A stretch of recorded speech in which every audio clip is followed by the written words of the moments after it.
Hi friends, welcome to my YouTube channel Einstein Baba. तो आज के इस वीडियो में हम लोग पढ़ेंगे मटेरियल एंड एनर्जी बैलेंस का एक चैप्टर है कंबस्शन। और कंबस्शन का एक बहुत ही इम्पोर्टेंट न्यूमेरिकल है, उसको सॉल्व करेंगे। और ये न्यूमेरिकल पीछे एग्जाम में आया हुआ है। देखता हूँ कौन इसको बताता है कि ये कौन से ईयर में पूछा गया है। ठीक है, अगर आप लोगों के पास पेपर होगा तो प्लीज़ देख के कमेंट में बताइएगा कि ये कौन से ईयर का क्वेश्चन है, मुझे नहीं मालूम है। ठीक है, ये किसी ने हमें व्हाट्सएप में सेंड किया था कि सर इसको सॉल्व करके भेजिए, तो मैं इसको सॉल्व कर रहा हूँ। ठीक है, इंपॉर्टेंट क्वेश्चन है और इसी टाइप के ही क्वेश्चन एग्जाम में पूछे जाते हैं। आपको डरना नहीं है, बहुत ही इजी तरीके से मैं बताऊंगा। और प्लीज़ पूरा वीडियो देखिएगा। इस न्यूमेरिकल में जो थियरी पार्ट आया होगा मैं उसको भी एक्सप्लेन करूंगा, और न्यूमेरिकल भी हम लोग काफ़ी अच्छे से सॉल्व करेंगे, और हिंदी में ही सॉल्व करेंगे, इंग्लिश में भी सॉल्व करेंगे। ठीक है, तो प्लीज़ आप लोग पूरा वीडियो देखिएगा। ठीक है, इसीलिए मैंने क्वेश्चन को हिंदी और इंग्लिश में भी लिखा हुआ है कि काफ़ी बच्चे बोलते हैं सर हमको इंग्लिश में चाहिए, कुछ बोलते हैं सर हमको हिंदी में चाहिए। ठीक है, तो इसलिए मैंने दोनों में लिखा है। मैं क्वेश्चन इंग्लिश में ही पढ़ूंगा, आप लोग हिंदी पढ़ के इसको समझ लीजिएगा। मैं क्वेश्चन को एक्सप्लेन करूंगा अच्छे से। ठीक है, तो आप लोग इसको अच्छे से समझेंगे। ठीक है, तो सबसे पहले हम लोग क्वेश्चन को ध्यान से पढ़ेंगे कि क्वेश्चन क्या कह रहा है। ठीक है, अगर आपने क्वेश्चन को ध्यान से पढ़ लिया तो आपका समझिए 50% आपका न्यूमेरिकल सॉल्व हो गया। ठीक है, अब बाकी आपका बचता है कैलकुलेशन। कैलकुलेशन वाले पार्ट में आपका जिसका थोड़ी बहुत भी अगर मैथ आती होगी तो कैलकुलेशन कर लेगा। ठीक है, जो एक एक नियम वाले अब जो आप लोग सवाल पढ़े होंगे पीछे का चार्ट में, कक्षा 9th में, या तो वही सारी चीजें यहाँ पे यूज होती हैं। बहुत ही हायर लेवल का मैथ यूज नहीं होता है, बस कैलकुलेशन में जोड़ घटाना गुणा भाग यही सब है इसमें। ठीक है, मैं तो इसको मैथ समझ के इसको सॉल्व करता हूँ क्वेश्चन को। जो अपने लेवल के सवाल हैं, जो डिप्लोमा लेवल के सवाल हैं, वो बहुत ही इजी होते हैं। ठीक है, ज़्यादा इसको आपको डरने की जरूरत नहीं है। ठीक है, तो हम लोग सबसे पहले क्या करेंगे, क्वेश्चन को ध्यान से पढ़ेंगे। ठीक है, तो प्लीज़ आप लोग पूरा वीडियो देखिएगा। और इसी के साथ ही अगर आप लोगों ने अभी तक मेरा चैनल सब्सक्राइब नहीं किया तो प्लीज़ चैनल को सब्सक्राइब कर लें और अपने ग्रुप्स में शेयर करें इसको, जिससे कि ज़्यादा से ज़्यादा लोगों तक ये वीडियो पहुँचे और उनको हेल्प मिले। ठीक है, और प्लीज़ कमेंट करके बताइएगा कि ये क्वेश्चन आप लोगों को समझ में आया कि नहीं आया, और आप लोगों को ये वीडियो देख के कैसा लगा। ठीक है, तो अब हम लोग आते हैं सबसे पहले क्वेश्चन को ध्यान से पढ़ते हैं। ठीक है, तो क्वेश्चन क्या कह रहा है कि fuel oil C12H26 is sent to a furnace for burning. ठीक है, कोई फ्यूल ऑयल है, जैसे आपका एनजी हो सकता है, नेचुरल गैस हो सकता है, उसी टाइप का कोई गैस है फ्यूल ऑयल। ठीक है, C12H26। ठीक है, उसी टाइप का कोई फ्यूल है, माफ कीजिएगा गैस नहीं, ये ऑयल यहाँ पे लिखा ही है। ठीक है, तो फ्यूल ऑयल C12 है, जिसका फॉर्मूला क्या दिया है, जैसे C12H26, जैसे डीजल होता है, पेट्रोल होता है, इसी टाइप का कोई ऑयल है, उसको बर्निंग कराते हैं। जैसे डीजल हमको गाड़ी में यूज करते हैं तो बर्निंग होता है तभी गाड़ी चलती है हमारी। ठीक है, उससे एनर्जी मिलता है। तो उसी टाइप का कोई ऑयल है, उसका फॉर्मूला क्या दिया हुआ है, C12H26। उसको हम किसी भट्टी में, फर्नेस में भेज रहे हैं, बर्निंग के लिए, जलाने के लिए भेज रहे हैं। ठीक है, फॉर कंप्लीट कंबशन। यहाँ पे देखिए ये टर्म्स बहुत ही इंपॉर्टेंट है, यहाँ पे कंप्लीट कंबशन दिया हुआ है। ठीक है, तो इसको ध्यान में रखना है। For complete combustion of fuel 1.5 times of theoretical required air sent to furnace. ठीक है, जो हमको इसको जलाने के लिए थ्योरेटिकली रिक्वायर्ड, सैद्धांतिक रूप से जो हमको चाहिए एयर, उससे 1.5 गुना 1.5 टाइम्स उसमें एयर हम लोग सेंड कर रहे हैं। ठीक है, अभी मैं इसका जो थियरी वाला पार्ट है, थ्योरेटिकली रिक्वायर्ड एयर, उसको भी मैं एक्सप्लेन करूंगा, तो प्लीज आप लोग पूरा वीडियो देखिएगा। ठीक है, तो आगे क्या कह रहा है कि calculate the composition of flue gases on dry basis and wet basis. देखिए इसमें 3 पार्ट आए हुए हैं, 3 नहीं 4 पार्ट हैं। एक तो थ्योरेटिकली रिक्वायर्ड एयर क्या है, ड्राई बेसिस क्या होता है, वेट बेसिस कंपोजिशन क्या होता है। ठीक है, इसके साथ ही क्या है, थ्योरेटिकली रिक्वायर्ड एयर के साथ ही क्या है, प्रैक्टिकली रिक्वायर्ड एयर क्या है। ठीक है, जो हम लोग एक्चुअल में सेंड करते हैं, किसी भट्टी में डालते हैं जलाने के लिए। ठीक है, तो सबसे पहले क्वेश्चन को हम लोग समझते हैं। अब कुछ क्वेश्चन आपका समझ में आ भी गया होगा, कुछ पार्ट इसका। ठीक है, सपोज करिए कोई छोटा सा लेते हैं, सपोज करिए आपके पास ये कार्बन है, आपको इसको जलाना है। तो जलाने के लिए क्या चाहिए, आपको ऑक्सीजन चाहिए, तो जलेगा तो क्या बनेगा, ये CO2 बनेगा। ठीक है, तो ये ऑक्सीजन कहाँ से मिलता है? एयर से मिलता है, ठीक है। तो एयर में क्या होता है, मैं बस अभी ये इसको समझा रहा हूँ, ठीक है। अभी हम लोग इसको समझ लेंगे, ये छोटा है, ठीक है। इसलिए जब हम छोटे को समझ जाएंगे तो बड़ा वाला अपने आप समझ में आ जाएगा, ठीक है। तो हमारे पास कोई कार्बन है, कार्बन किसमें होता है? कोयला है, तो हो सकता है कोई कोयला है, ठीक है। उसमें जो कार्बन है उसको हम जला रहे हैं, ठीक है। तो इसमें जो एयर है उसमें क्या होता है? ऑक्सीजन होता है, नाइट्रोजन होता है। ये कितना होता है? 21% होता है, और ये कितना होता है? 79%। कैलकुलेशन में हम लोग इसी को यूज करते हैं, ठीक है। तो जो हम इसको जलाने के लिए एयर देंगे, ठीक है, तो जो कंबशन में यूज होगा, कार्बन के कंबशन में, कार्बन को जलाने में जो यूज होगा, उसमें का केवल ये ऑक्सीजन वही यूज होगा, नाइट्रोजन जलाने में यूज नहीं आता, ठीक है। केवल ऑक्सीजन ही जलाने में हमको सहायक होती है, ठीक है। ऑक्सीजन से ही जलती है, ठीक है। तो जो नाइट्रोजन है वो बचा रह जाएगा, मतलब जो ये CO2 बना, यहाँ पे आप ऐसे करके N2 लिख सकते हैं, ठीक है, अगर ये एयर है तो, ठीक है। प्योर अगर ऑक्सीजन है तब तो ये नाइट्रोजन उसमें होगा ही नहीं, जाहिर सी बात है, ठीक है। लेकिन अगर ये जो ऑक्सीजन है उसको एयर से दे रहे हैं तो उसमें नाइट्रोजन बचेगा, ठीक है। तो नाइट्रोजन बचेगा तो ये जो CO2 बना, जो धुआं निकलता है उसमें CO2 कार्बन डाइऑक्साइड होता है, आप लोग जानते होंगे, बहुत शुरू छोटी कक्षाओं से ही पढ़ते आ रहे होंगे इसको, ठीक है।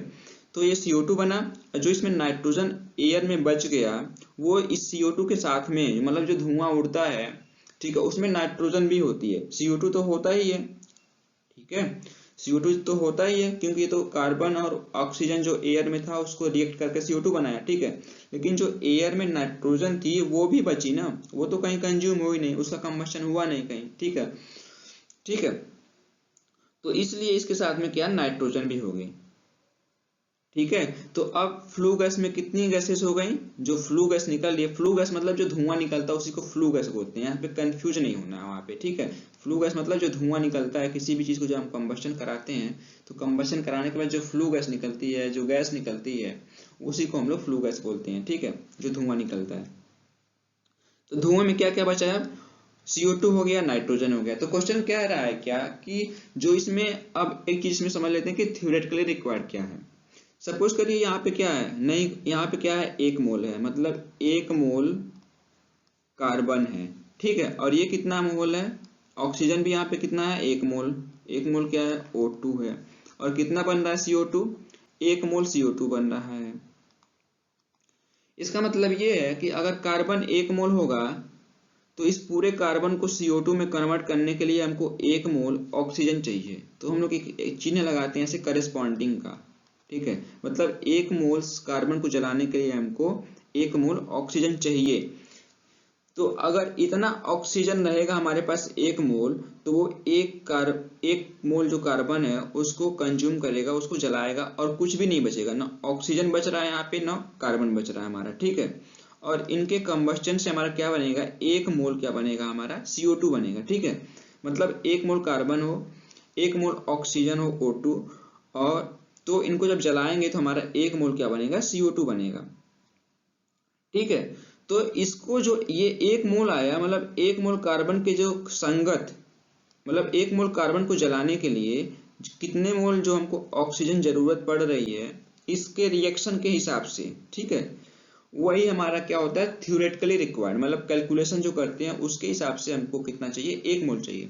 लेकिन सपोज करिए हमको क्या मिला? 2 मोल एयर सेंड कर दिए, यहाँ पे जो एयर है वो 2 मोल में है, या ऑक्सीजन समझिए, डायरेक्ट ऑक्सीजन समझिए, एयर को भी मत लीजिए। सपोज करिए आपको 2 मोल ऑक्सीजन सेंड कर दिया गया, ठीक है। यहाँ पे जो सेंड किया गया ऑक्सीजन वो 2 मोल सेंड किया गया, और कार्बन आपका 1 ही मोल है, ठीक है। तो जो कार्बन 1 मोल है, तो इसका रिएक्शन के हिसाब से जब आप ये लिखेंगे यहाँ पे फार्मूला, यहाँ पे जब ये फॉर्मूला लिखेंगे आप लोग, तो ये 1 मोल था, ठीक है, मतलब 1 मोल कार्बन जलाने के लिए 1 मोल ऑक्सीजन चाहिए। तो चूंकि हम सेंड किए कितना? 2 मोल सेंड किए, ठीक है। तो 1 मोल तो इस कार्बन को खत्म कर देगा, इस कार्बन को जलाने में 1 मोल खत्म हो जाएगा, लेकिन बचा कितना हमारा? यहाँ 1 मोल यहाँ पे बच जाएगा, ठीक है। तो जो 1 मोल ये बचा, ठीक है, हमको थ्योरेटिकली कितना चाहिए? 1 मोल चाहिए, ठीक है। और इसमें हम 1 मोल और दे रहे हैं, टोटल कितना दे रहे हैं? 2 मोल, मतलब 1 मोल हमारा बच गया, मतलब कि हम इसमें 2 गुना ऑक्सीजन दे रहे हैं। हमको चाहिए कितना? 1 मोल चाहिए, ठीक है, एक कार्बन को जलाने के लिए 1 मोल चाहिए, हम उसमें दे कितना रहे हैं, 2 मोल दे रहे हैं, मतलब कि जितनी हमको चाहिए थ्योरेटिकली, ठीक है, थ्योरेटिकली आप लोगों को समझ में आ गया, ठीक है, जितनी हमको चाहिए थ्योरेटिकली जलाने के लिए एक कार्बन को, उसका डबल हम दे रहे हैं, मतलब 2 गुना दे रहे हैं, ठीक है। तो चूंकि यहाँ पे एक 1.5 टाइम्स बोला है, मतलब कि आप यहाँ पे 1.5 मोल ऑक्सीजन दे रहे हैं, तो 1 मोल तो इसमें का जो है यहाँ इसके साथ कंज्यूम हो गया, ठीक है, बाकी 0.5 मोल बचा। तो अब जब यहाँ पे फ्लू गैस बचेगा, उसमें क्या होगा, 0.5 मोल आपका क्या होगा, ऑक्सीजन होगा, बाकी अगर एयर दिए हैं तो नाइट्रोजन भी कुछ बचा होगा, ठीक है, CO2 जो बना वो तो है ही यहाँ पे। तो ये 3 चीज आपका फ्लू गैस में आएगा, ठीक है। अब इसी को बताना है कि ये परसेंटेज वाइज कितने हैं, इन तीनों का मिला के अगर तीनों को एक कर दिया जाए तो उस तीनों में ऑक्सीजन कितना परसेंट हो गया, नाइट्रोजन कितना परसेंट हो गया, CO2 कितना परसेंट हो गया, वही इस क्वेश्चन में पूछ रहा है, ठीक है। ये तो मैंने कार्बन का आपको एग्जाम्पल लेके समझाया। यहीं पे क्या करना है, कार्बन की जगह पे आपको क्या कर देना है, यहाँ पे C12H26 कर देना है, ठीक है, बाकी कुछ नहीं है, ठीक है। अब सारा क्वेश्चन सॉल्व हो गया, हम लोग जल्दी जल्दी सॉल्व करेंगे, ठीक है। अब एक चीज और आगे यहाँ पे ड्राई बेसिस और वेट बेसिस, इसको भी हम लोग समझ ही लेते हैं यहाँ पे, ठीक है। ड्राई बेसिस और वेट बेसिस क्या है, यहाँ पे हम लोग समझ लेते हैं।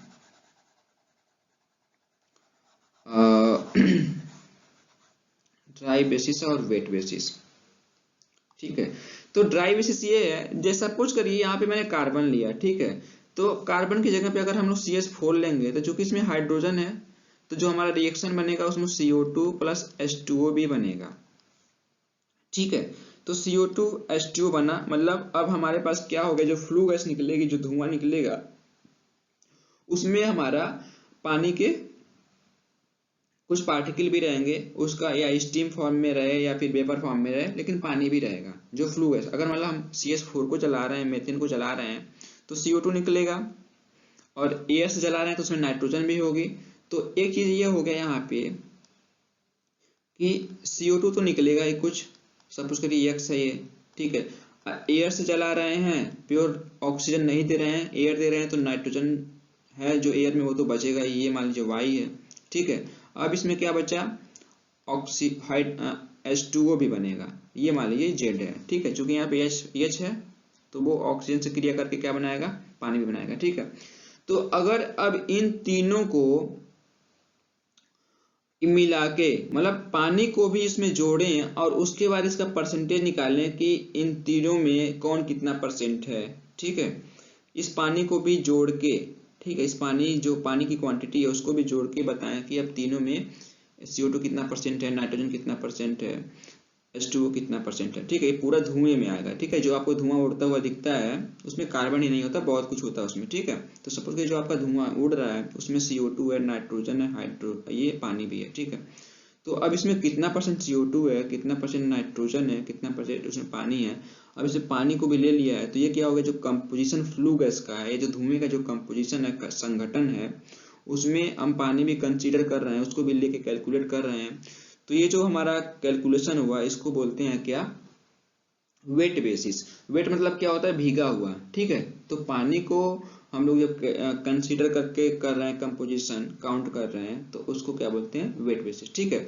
और इसी को क्या करें, पानी को हम ले ही नहीं, पानी की क्वांटिटी कितनी भी हो उसको छोड़ दो, ठीक है। जो बाकी बचता है, पानी के अलावा जो भी बचता है उनको लेके हम जब करते हैं कैलकुलेशन, ठीक है, हमारे यहाँ पे पानी को छोड़ दिया तो क्या बचा, CO2 और नाइट्रोजन बचा, ठीक है। अब जिसका जो भी क्वांटिटी होगा, अब उसमें ये परसेंटेज निकालें कि इन दो चीजों में नाइट्रोजन कितना परसेंट है और CO2 कितना परसेंट है, ठीक है। तो ये जो बेसिस होता है कंपोजिशन निकालने का, उसको हम लोग ड्राई बेसिस बोलते हैं, मतलब उसमें हमको पानी का जो पेपर है, H2 है, उसको कंसीडर नहीं करना है, ठीक है। तो वो हमारा होता है क्या, ड्राई बेसिस, ठीक है। तो उम्मीद करता हूँ आपको ये ड्राई बेसिस और wet basis, theoretically required air, practically required air, ये 4 चीजें आपको समझ में आ गई होंगी, ठीक है। अगर अभी भी किसी को समझ में नहीं आया तो अब क्वेश्चन पूछ लेगा कमेंट करके, ठीक है। अब हम लोग न्यूमेरिकल को सॉल्व करेंगे अच्छे से। और फिर से मैं कह रहा हूँ कि प्लीज आप चैनल को सब्सक्राइब कर लीजिएगा और अपने दोस्तों में शेयर करिएगा, और प्लीज आप लोग पूरा वीडियो देखिएगा, बीच में मत छोड़िएगा, ठीक है, नहीं तो आपको समझ में नहीं आएगा, ठीक है। अब हम लोग आगे बढ़ते हैं,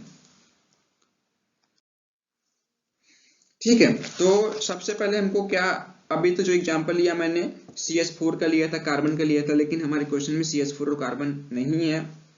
हमारे क्वेश्चन में क्या दिया हुआ है कि ये रिएक्शन यहाँ पे दिया हुआ है C12H26, ठीक है। अब ये ऑक्सीजन से रिएक्शन करेगा। अब क्या बनाएगा, चूंकि यहाँ पे कंप्लीट कंबस्शन है तो CO2 ही बनेगा, और यहाँ पे हाइड्रोजन भी है तो ये इसका मतलब पानी भी बनेगा। अब इसको बैलेंस करना है हमको, ठीक है। कितने कार्बन है यहाँ पे, 12 कार्बन, तो सीधे सीधे यहाँ पे 12 कार्बन लिख दिया, ठीक है। यहाँ पे हाइड्रोजन कितना है, 26 है, ठीक है। तो यहाँ पे चूंकि 2 पहले से ही है तो रहेगा ही, पानी बनने के लिए यहाँ पे H2 चाहिए, तो मतलब 26 में से 2 यहाँ पे हो गया, तो हमको कितना यहाँ पे करना पड़ेगा, 13 दूना 26, ठीक है। तो यहाँ पे हाइड्रोजन बैलेंस हो गया, 13 दूना 26, ठीक है। और यहाँ पे कार्बन 12 यहाँ पे बैलेंस हो गया, ठीक है। सिंपल सा ये फंडा कि आप सीधे सीधे CO2 प्लस H2O लिख लीजिए, ठीक है। अब जितना कार्बन है वहां पे उसके आगे उतना लिख दीजिए, ठीक है। अब जितना हाइड्रोजन है उसको बैलेंस कर लीजिए। अब बचा क्या हमको बैलेंस करना है, ऑक्सीजन का। तो ऑक्सीजन कितना है यहाँ पे, कितने ऑक्सीजन के एटम है, 12 दूना 24, और यहाँ पे 13, 24 और 13 कितना हो गया, 37, ठीक है। तो चूंकि यहाँ पे 2 है ही, ठीक है, तो यहाँ पे हम क्या करेंगे, यहाँ पे लिख देंगे 37/2। चूंकि आप क्वेश्चन ये सॉल्व कर रहे हैं तो यहाँ पे आप इसको बटे में लिख सकते हैं, ठीक है। अगर आपको और कहीं रिएक्शन लिखना होता है तो वहाँ पे इसको आप क्या करते हैं, पूर्ण अंक में लिखते हैं, मतलब कि आपको यहाँ पे पूरे रिएक्शन में आपको 2 से गुणा करना पड़ेगा, तब ये जाके पूर्ण अंक में आएगा, ठीक है। लेकिन यहाँ पे कैलकुलेशन कर रहे हैं तो यहाँ पे ऐसा इसका यूज कर सकते हैं, ठीक है। ये तो हो गया रिएक्शन, ठीक है। लेकिन रिएक्शन से पहले एक चीज और लिखते हैं, आप लोग एग्जाम में बेसिस लिखते हैं। बेसिस मतलब किस बेस पे आप इसको क्वेश्चन सॉल्व करते हैं। तो हम लोग क्वेश्चन सॉल्व करेंगे, लिखेंगे यहाँ पे क्या, 100 मोल ऑफ C12H26, ठीक है। और ये हमारा क्या हो गया, रिएक्शन, ठीक है। ये हो गया रिएक्शन। अब रिएक्शन के बाद हम जो वो लिखते हैं करेस्पॉन्डिंग वाला इक्वेशन जो लिखते हैं समीकरण, वो हम लोग लिखेंगे, ठीक है। वो काफी इंपॉर्टेंट है, वो सबसे मेन चीज वही है। तो अब यहाँ पे क्या है, ये यहाँ पे 1 मोल है, 1 मोल क्या है हमारा, C12H26 है यहाँ पे, ठीक है। और यहाँ पे O2 कितना है, 37.5 है, सॉरी माफ कीजिएगा, 37/2 है, ठीक है। यहाँ पे CO2 कितना है, 12 मोल है। यहाँ पे पानी कितना है, 13 मोल है। तो इसको ऐसे करके एक इक्वेशन बनाएंगे। यहाँ पे 1 मोल C12H26 करेस्पॉन्डिंग 37/2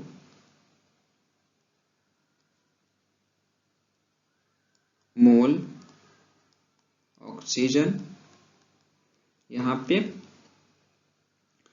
12 मोल CO2। ये काफी ज्यादा इंपॉर्टेंट इक्वेशन है, आपको जब तक आप लोग ये लिखना नहीं आएगा तब तक आप लोग इसको सॉल्व नहीं कर पाएंगे, ठीक है। लिखने का कुछ नहीं है, आपको सीधे सीधे आपको जो केमिकल रिएक्शन है उसको बैलेंस करना आना चाहिए। बैलेंस कर लीजिए, बैलेंस करने के बाद जो भी लिखा हुआ है यहाँ पे 1 मोल कितना है, C12H26 कितना, 1 मोल है यहाँ पे, ठीक है। तो वही लिख दिया मैंने, 1 मोल, ठीक है। करेस्पॉन्डिंग का चिन्ह है ये, बराबर लिखिए और एक पाई और खींच दीजिए। और इसके O2 कितना है, 37/2 मोल है, तो 37/2 मोल लिख दिया हमने।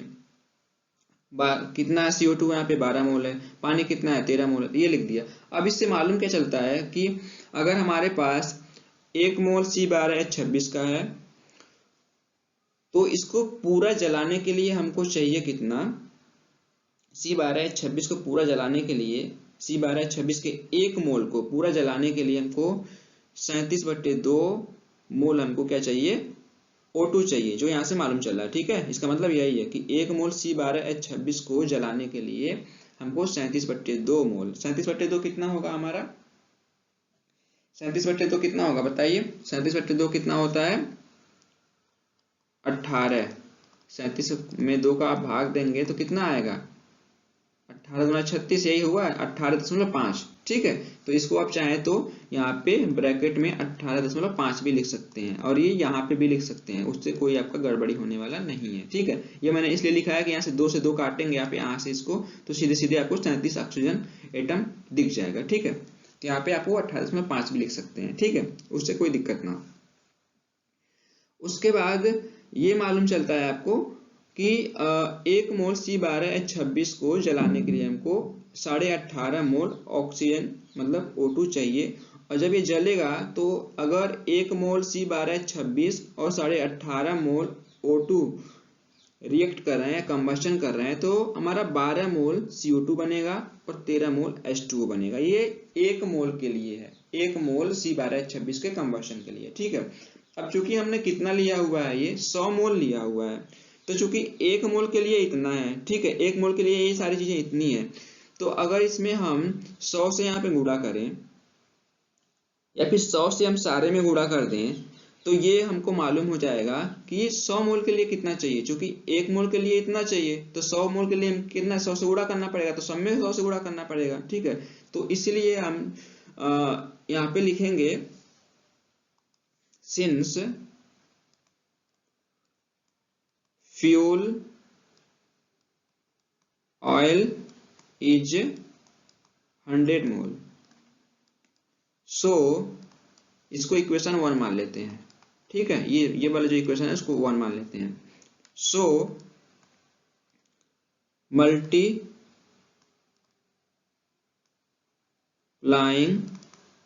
बाय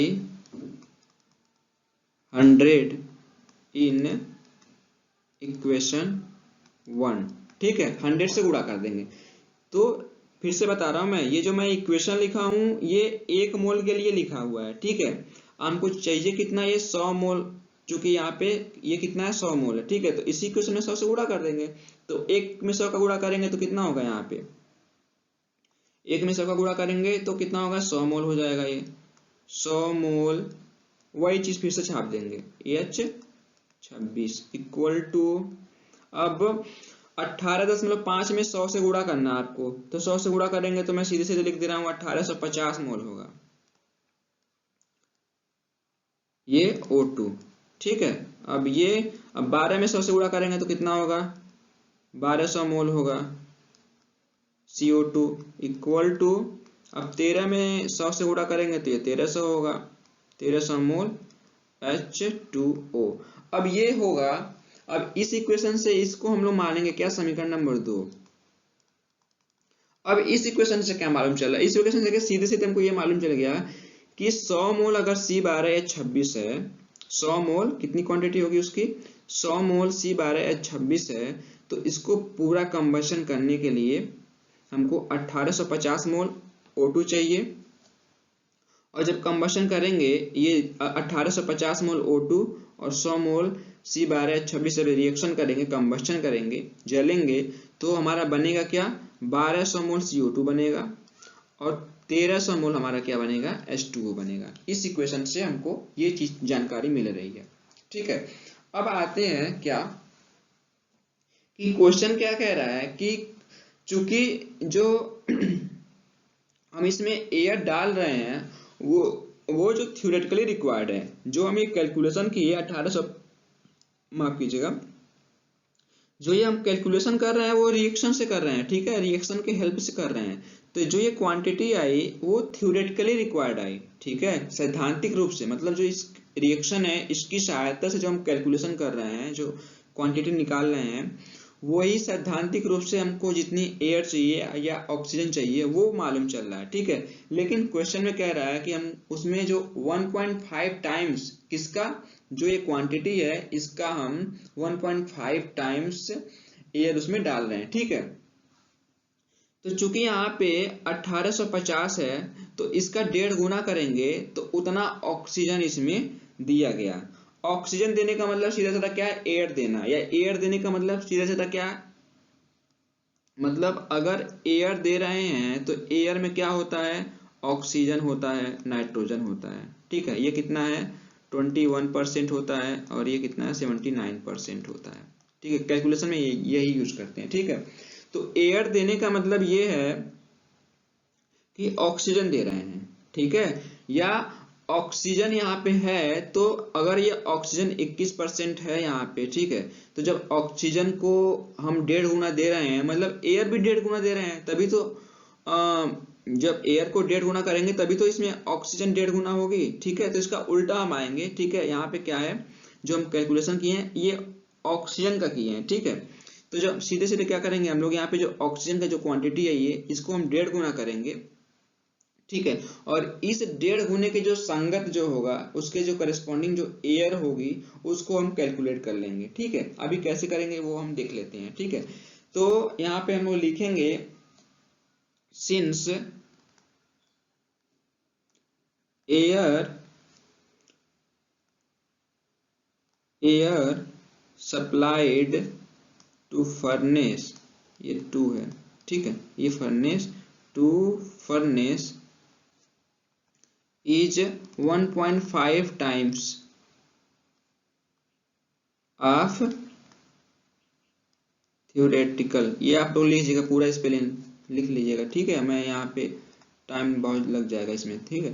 थ्योरेटिकली रिक्वायर्ड सिन so O2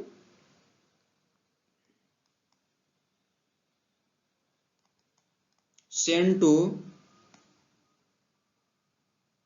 furnace equal to 1850, तो हमको ये थ्योरेटिकली लग रहा है 100 मोल के रिस्पेक्ट में, ठीक है। 100 मोल के संगत जो हमको थ्योरेटिकली ऑक्सीजन चाहिए वो 1850 है, ठीक है। अब इसका 1.5 गुना करेंगे हम, ठीक है, क्योंकि एयर 1.5 गुना दे रहे हैं तो ऑक्सीजन में 1.5 गुना कर देंगे, ठीक है। इसका जब हम गुणा करेंगे तो ये आएगा कितना, 2775 मोल, ठीक है। ये जो है ये ऑक्सीजन है, मतलब इतना ऑक्सीजन दिए, ठीक है। अब ये चीज यहाँ पे ध्यान रखना है कि इतने ऑक्सीजन में जो 1850 मोल है वो तो इसको जलाने में खर्च हो गया, ठीक है।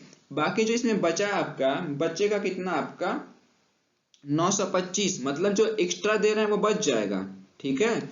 जो एक्स्ट्रा ऑक्सीजन हुआ, ठीक है, वो 1.5 गुना में जो एक है वो तो यूज हो जाएगा, ठीक है। जो पॉइंट आधा बचा वो बच जाएगा, ठीक है। तो आधा इसका कितना होगा आपका 1850 का आधा कितना होगा 925, ठीक है, वो आपका बचेगा, तो उसको ध्यान रखना है यहाँ पे, ठीक है। तो अब आगे देखते हैं, अब इसका क्या करेंगे, आगे हम लोग एयर की क्वांटिटी निकालेंगे, ठीक है। तो सो एयर सप्लाइड इनटू फर्नेस, ठीक है। तो जो ऑक्सीजन की क्वांटिटी कितनी आई आपकी 2775 मोल, ठीक है। तो चूंकि आप जानते हैं कि एयर में 21% क्या होता है, ऑक्सीजन होता है, ठीक है। तो मान लेते हैं कि एयर की जो क्वांटिटी है वो x है, ठीक है, x मोल है, ठीक है। जो एयर हम दे रहे हैं वो मान लेते हैं उसकी क्वांटिटी कितनी है, x मोल है, ठीक है। अब x का 21% कितना होगा, इतना होगा, ठीक है। ये 21% ही तो है, जितना भी एयर डालें उसका 21% है, तो मान लेते हैं कि एयर की क्वांटिटी कितनी है, x है, ठीक है। तो x का 21%, 21/100 और बराबर इसको कर देंगे, ठीक है। तो अब यहाँ से x का जब मान निकालेंगे तो ये आएगा 2775 बट्टे ये आएगा आपका, ये 0.21 हो जाएगा, 100 से इसमें भाग देंगे, ठीक है। तो अब जब इसको हम करेंगे तो ये आपका आएगा कितना 13,214.28 मोल, ठीक है। ये मैं आपको समझाने के लिए बताया, मैं सीधे सीधे यहीं से इसको भाग देके ये वाली लाइन में सीधे लिख लेता, ठीक है, लेकिन मैं ये आपको समझाने के लिए लिया। फिर से मैं बता रहा हूँ, जो मैंने ऑक्सीजन निकाला वो कहाँ से आया, एयर से आया है, ठीक है। और एयर में ऑक्सीजन का परसेंटेज कितना होता है 21%, ठीक है। तो मान लिया मैंने कि माना, मैंने एक लाइन वो लिखा नहीं है यहाँ पे, वो जो x है उसको मान लेते हैं कि माना एयर की जो क्वांटिटी है या एयर का जो मोल है वो x है, x मोल एयर है, ठीक है। तो अब x का 21% करेंगे हम, तो x का 21% यही तो होगा, ठीक है, 2775 मोल, ठीक है, 27,277.5 मोल, ठीक है, वही मैंने किया हुआ है यहाँ पे, ठीक है। तो आपका क्वांटिटी कितनी आ गया, ये आ गया क्वांटिटी आपकी, ठीक है। अब इतना एयर हमने क्या किया, इसको टोटल दिया, ठीक है। अब इस एयर में से क्या है, ऑक्सीजन कहाँ हो रहा है, कंज्यूम हो रहा है उसको जलाने में, ठीक है। अब आगे देखते हैं क्या है। अब आगे हमारा अब सारा क्वेश्चन सॉल्व हो गया, अब बचा क्या इसमें, अब देख लेते हैं ठीक है। तो अब हम कैलकुलेशन करते हैं क्या क्या बचा हुआ है। अब तो हमारा कंबस्टन हो गया, ठीक है। तो अब देखेंगे यहाँ पे हम कर लेंगे यहाँ पे रिमेनिंग ऑक्सीजन हमको ज्ञात करना है। रिमेनिंग ऑक्सीजन या अनयूज्ड ऑक्सीजन या अनयूज्ड ऑक्सीजन, तो वो कितना था हमारा 925 मोल था। जो एक्स्ट्रा मोल गया था 1.5, जो 1.5 टाइम्स था, तो उसमें एक टाइम्स हमारा यूज हो गया, ठीक है। तो जो 925 मोल था वो बच गया, तो इतना मोल ऑक्सीजन हमारा बचा हुआ है, ठीक है। तो ये रखेंगे, इतना मोल क्या हो गया ऑक्सीजन हमारा O2, ठीक है।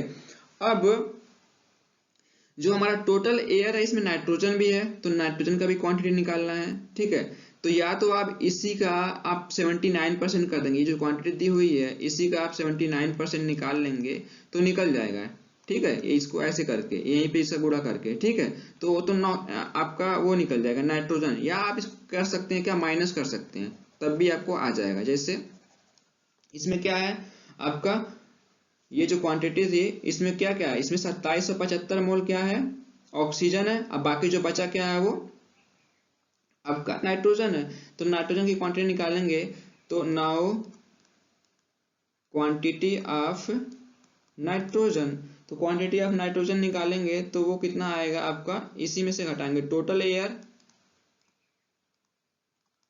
एयर माइनस टोटल ऑक्सीजन, घटाएंगे इसमें तो ये आ जाएगा आपका, आएगा घटा लीजिएगा आप लोग, आएगा कितना ये 10439.28 मोल। ये आपका क्या आ गया नाइट्रोजन, ये आ गया, ठीक है। तो ऑक्सीजन आपने निकाल लिया, नाइट्रोजन निकाल लिया। अब CO2 की बारी आती है। ये तो CO2 आपका वो ऐसे जो इक्वेशन नंबर 2 था आपका, वहां पे सीधे सीधे क्या मिल रहा था 12 मोल, ठीक है, 1200 मोल। तो क्वांटिटी ऑफ आपका CO2 हो गया कितना 1200 मोल। 1200 मोल क्या है आपका CO2 है। अब पानी कितना था, क्वांटिटी ऑफ H2O, ये कितना था आपका 1300 मोल। अब सब सॉल्व हो गया आपका क्वेश्चन, ठीक है, कुछ बचा नहीं है यार। 1300 मोल क्या हो गया ये आपका H2O, ठीक है। जो फ्लू गैस उसमें से जो फ्लू गैस निकलेगा या धुआं निकलेगा उसमें क्या क्या निकलेगा, एक तो जो हम एक्स्ट्रा ऑक्सीजन दिए या एक्स्ट्रा एयर दिए, एयर का जो नाइट्रोजन वो कहीं यूज नहीं होगा वो निकलेगा, तो वो इतना निकल गया। यहाँ पे देखिए ये इतना निकल गया, ठीक है। और क्या निकलेगा, जो एक्स्ट्रा नाइट्रोजन था, माफ कीजिएगा ऑक्सीजन, वो भी जो यूज नहीं हुआ वो भी निकलेगा उसके धुएं के साथ में, वो निकल गया, ठीक है। उसके बाद CO2 जो बना वो निकलेगा, जो पानी बना वो निकलेगा, ठीक है। तो अब हमको क्या करना है कि कंपोजिशन निकालना है परसेंटेज वाइज, ठीक है। तो अब हम यहाँ पे लिख देंगे ड्राई बेसिस, एक यहाँ कॉलम बनाएंगे ड्राई बेसिस, एक यहाँ पे कॉलम बनाएंगे क्या वेट बेसिस, यहाँ पे वेट बेसिस फ्लू कंपोजिशन, ये कंपोजिशन है, आप लोग इसको पूरा कर लीजिएगा, ठीक है। यहाँ पे फ्लू कंपोजिशन, ठीक है। तो यहाँ पे ड्राई बेसिस में केवल क्या लिखेंगे, नाइट्रोजन लिखेंगे कितना था, ऑक्सीजन लिखेंगे कितना था, और CO2 लिखेंगे कितना था। तो नाइट्रोजन कितना था, वही 10439.28 मोल, ठीक है। ऑक्सीजन कितना 925 मोल, ठीक है। CO2 कितना 1200 मोल। चूंकि ड्राई बेस ले रहे हैं तो ड्राई बेस वाले में हमको पानी नहीं लेना है, ठीक है। अब ये टोटल मोल कितना हो गया, टोटल मोल इन सारी चीजों को आप जोड़ेंगे तो ये आएगा आपका 12,564.28 मोल, ठीक है। ये टोटल मोल हो गया। अब इसी तरीके से इसका भी करेंगे, ठीक है। अब इसी तरीके से इसका भी करेंगे वेट बेसिस में, तो इसमें नाइट्रोजन, तो ये सब सारी चीजें वही हैं 10439.28 मोल, ठीक है। ऑक्सीजन हो गया आपका 925 मोल, CO2 हो गया आपका 1200 मोल, ठीक है। H2O हो गया आपका कितना ये हो गया 1300 मोल। फिर से बता रहा हूँ, चूंकि वेट बेसिस है इसलिए इसमें हाइड्रोजन ले रहे हैं पानी। अब यहाँ पे लिखेंगे टोटल। टोटल कितना आ गया आपका, ये टोटल कितना आएगा 13,864.28 मोल। ठीक है, ये टोटल हो गया। चूंकि कंपोजिशन पूछा है संगठन का, ठीक है, तो कंपोजिशन मतलब क्या होता है, परसेंटेज में। अब आपको ये तो हो गया ऐसे कितनी किसकी क्वांटिटी है, अब आपको परसेंटेज में निकालना पड़ेगा। ठीक है, नाउ परसेंटेज ऑफ नाइट्रोजन, तो मैं सीधे सीधे लिख दे रहा हूं। तो चूंकि टोटल आपको मालूम चल गया इतना, तो आपको इतने में टोटल में, इस टोटल में आपका इतना क्वांटिटी क्या है, नाइट्रोजन है। ठीक है, तो परसेंटेज कैसे निकालते हैं, प्राप्तांक बट्टे पूर्णांक गुणे 100। ठीक है, तो वैसे यहाँ पे निकालना है आपको। ठीक है, तो यहाँ पे मैं 1 लिख दे रहा हूं, यहाँ पे क्वांटिटी ऑफ नाइट्रोजन बट्टे टोटल क्वांटिटी, ये Q2Y में क्वांटिटी लिख रहा हूँ शॉर्ट में, आप लोग शॉर्ट में मत लिखिएगा एग्जाम में। ठीक है, गुणे 100। ठीक है, तो यहाँ पे कितना आएगा, ये 10,439.28 बट्टे टोटल कितना है, ये कितना आया 12,564.28 गुणे 100। ये कितना आएगा आपका, ये करेंगे आपका, तो ये आएगा कुछ 83.09%। ठीक है, इसी तरीके से आप परसेंटेज ऑफ O2 निकालेंगे, तो ऐसे ही O2 की जो क्वांटिटी है 925 बट्टे टोटल करेंगे। ठीक है, प्राप्तांक बट्टे पूर्णांक। ठीक है, इतना गुणे 100। ठीक है, तो उतना करेंगे तो ये कितना आएगा आपका 7.36 के राउंड आएगा। ठीक है, इसी तरीके से आएगा परसेंटेज ऑफ CO2, तो इसमें कितना है, CO2 कितना है 1200, टोटल कितना है 1200 बट्टे इतना। ठीक है, प्राप्तांक बट्टे पूर्णांक गुणे 100, तो इसका करेंगे तो ये आएगा आपका CO2 का 9.55%। ठीक है, तो देखिए आप अब इन तीनों को जोड़ेंगे, आप अगर ये इन तीनों को जोड़ेंगे तो देखेंगे तीनों का जोड़ कितना आएगा, 100 आएगा। अगर तीनों का जोड़ आपका 100 आता है, ठीक है 100%, तो इसका मतलब ये कि आपका कैलकुलेशन सही है। ठीक है, तो ये हो गया इसका परसेंट, मतलब जो भी फ्लू गैस निकला उसमें ड्राई बेसिस पे उसमें 83.09% क्या है, नाइट्रोजन है।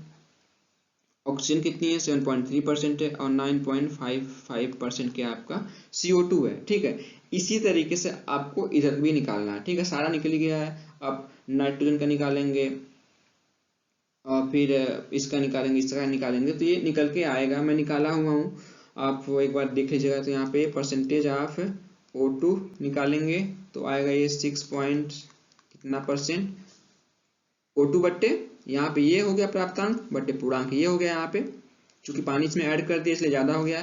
ठीक है, percentage of CO2 equal to 8.65% और परसेंटेज ऑफ नाइट्रोजन 75.30 और परसेंटेज ऑफ H2O बराबर कितना हो गया 9.38। ठीक है, अब इन तीनों इनको सबको जोड़ेंगे तो ये आपका आएगा 100%, मतलब आपका कैलकुलेशन सही है। ठीक है, तो ये हो गया आपका पूरा ये सॉल्यूशन।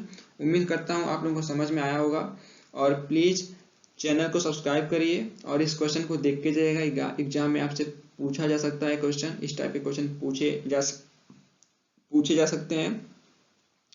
और ज़्यादा से ज़्यादा शेयर करिएगा। आप प्लीज़ कमेंट करके बताइएगा कि आप लोगों को ये क्वेश्चन कैसा लगा।